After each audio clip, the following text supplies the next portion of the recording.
Boy, I wish the people in Philadelphia would make up their minds. Either everything is about race or nothing is about race. The latest example of everything about race has just happened a day or two ago when a couple of the fellows were sitting in Starbucks, minding their own business, not buying anything, asking to use the bathroom, taking up seats from paying customers. The manager asked them to leave. They wouldn't leave. The cops asked them to leave. They wouldn't leave. They said they had a right to be in Starbucks. That's some kind of a new entitlement, the right to go into Starbucks without buying anything. It turned into a huge national story. You guys probably heard about it. Good morning, Ted. This is a scenario that lots of people do every single day, especially if they live in the city. You stop by a Starbucks, maybe to use the bathroom, just sit and wait for a little bit. But when it happened the other day, it led to 2 people getting arrested. Take a look behind me. It happened here at the Rittenhouse Square Starbucks on Spruce Street, and this is leading to actual protests. You can see one person standing outside the store right now with the sign. We're expecting a large gathering today at noon. That viral video sparking discussions about racial bias. You hear them say, hey, like the manager is like asking for you guys to leave. Can you please leave? And I was really confused as to why, because it seems like I noticed them sitting there earlier in the afternoon, and like they were just sitting there quietly, sitting on their phones, like chatting, like just like everyone else in Starbucks was. The woman who shot that now viral video is asking to remain anonymous. She says the men, both African American, were quietly waiting inside the cafe for a friend.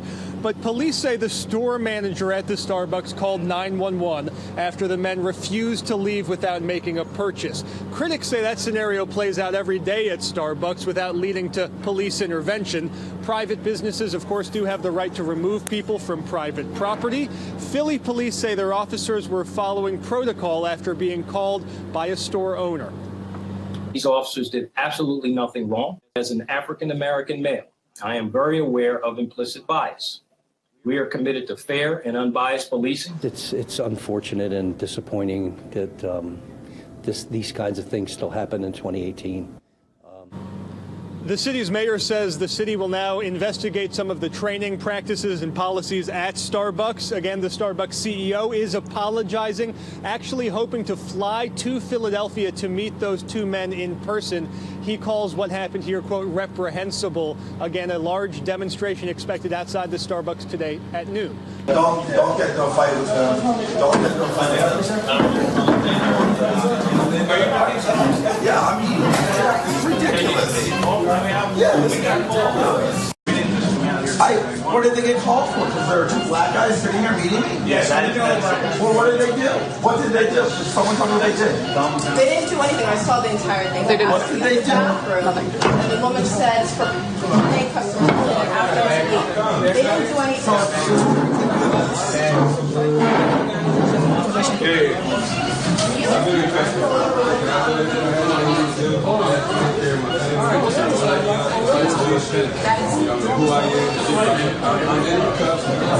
I mean, this is something that happens every day in Philadelphia in the newspapers there.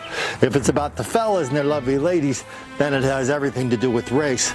Like, how about this story? I mean, how many hundreds of stories do you want like this out of this one city? Here's a story instructing black people how to avoid the relentless white racism they're constantly subjected to in Philadelphia.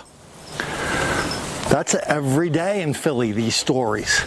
Every day a reminder every day is a reminder that black people are relentless victims of relentless white racism all the time, everywhere. That explains everything.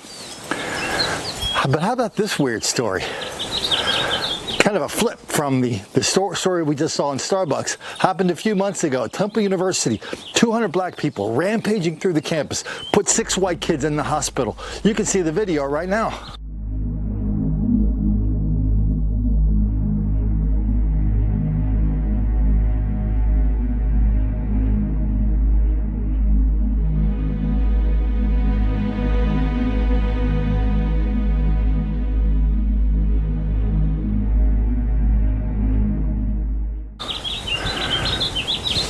A day or two after this enormous race riot, it's ridiculous to call it anything else but that, Big columnist for the biggest daily newspaper in Philly comes out and says, why is everybody trying to make this about race? Remember, we just saw it in Philly, in the Starbucks. It was all about race. 200 black people rampaging through the campus, beating the piss out of white kids. That has nothing to do with race. That's just a big coincidence.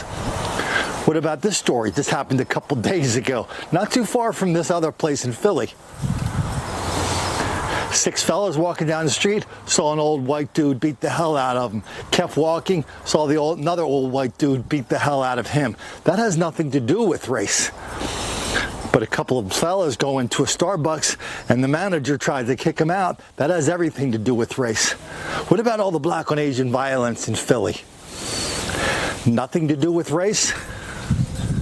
Good Lord, it's a tsunami of violence. It's so bad there that the Asian shopkeepers have to put up this thick plexiglass in their shops, in their restaurants, to protect them from this onslaught of violence and harassment and threats.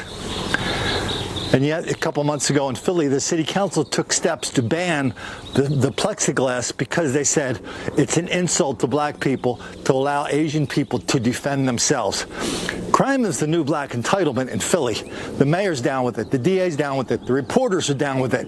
The only people who aren't down with it, because they kind of have a hard time believing it, are the white people who live in Philly.